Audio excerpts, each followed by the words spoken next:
Well, last night was some unexpected fun. I actually shot it last night, so I'll drop the footage here, and the rest of this video is going to be a voiceover. So unexpectedly, and it's funny because I was just talking about him in a previous video. Miles Medina showed up to the gig last night at Commonwealth, where me and Andy usually run the whole night. He had a gig earlier in the evening in the city at a feature, which is a sneaker and higher end streetwear boutique we have here. They had a collab with, I think, Ferrari, because it's F1 weekend here in Vegas, that dropped. Or was it Puma? One of those. Anyways, Miles came by and he was just hanging out, you know, just wanted to kick it. Haven't really gotten to speak with him like that and like kick it in a while. I mean, he's super busy traveling and super busy gigging as well. But what was fun was the fact that he came with his USB sticks because he just came from another gig and just decided like, yo, let's all three of us go back to back.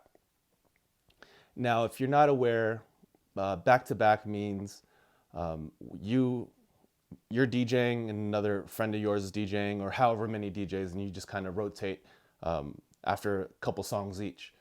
Now, uh, the way me and Andy DJ, our residencies here is kind of back to back. We do 30-minute sets and switch off, but like a true back to back is like just every few songs. So Miles hops on, and we end up going one for one.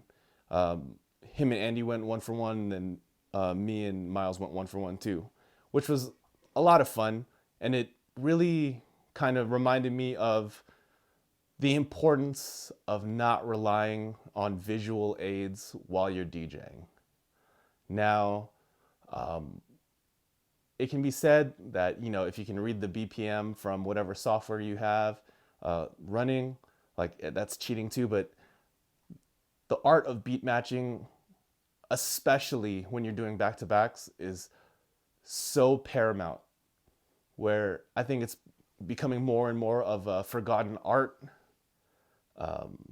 beat matching by ear, just because pretty much every DJ software or even the hardware like CDJs on sticks has a visual aid to help you mix. But because Miles was playing on sticks and me and Andy were playing on Serato, there was no visual aid to help us beat match between the two songs.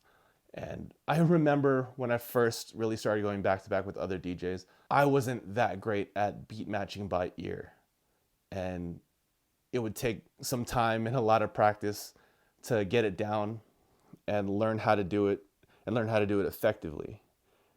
Now, after you learn how to beat match by ear into another DJ's track, the other thing, and probably the most important thing about going back to back with a DJ, and this to me is also what makes back to back so much fun, but also challenging. But I think that's where the fun comes from, is the fact that, say you're just DJing by yourself, having the ability to kind of build the room and build the energy and take the vibe in a certain direction, you're in full control of it. But when you're going back to back with another DJ and you're switching off every few songs, unless you and the other DJ are on the same page, it can be really difficult to maintain a similar vibe and have an idea of where you guys are taking the night. And some of the best parts of going back to back is taking a left turn, either like switching the tempo or switching the energy, but understanding that the other DJ or DJs that you're playing with know exactly where you're going and have a plan of attack to take the next song from there. And same thing, if they take a left turn, an unexpected shift in the music, you know as a DJ where to take it and how to keep that same vibe. And have doing a back to back with a DJ that you really don't do it with that often, having that kind of um, I don't know how to put it, like a connection that just is unspoken, but you both are seasoned enough to know where the party needs to go to make sure that the crowd has a great time. And I've noticed it's definitely a trained skill, and it's a skill you gain The longer you've been DJing, or especially the longer you've been doing back-to-back sets, especially open format where you're not just staying in one genre.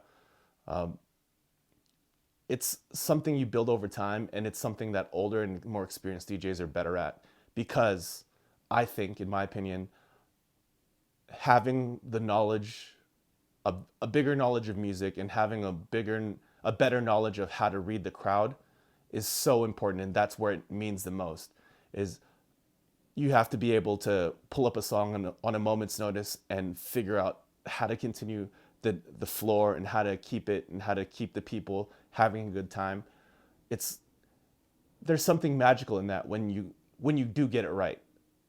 Now the thing is that if you're just starting out doing back-to-back sets, you're gonna run into times where it doesn't go right.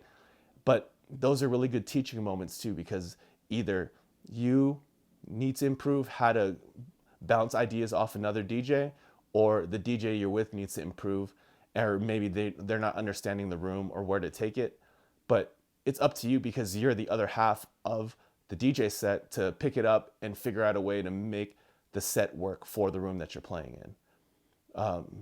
Doing random, unexpected back-to-back sets with friends is probably some of my favorite memories DJing, as long as I've been doing this.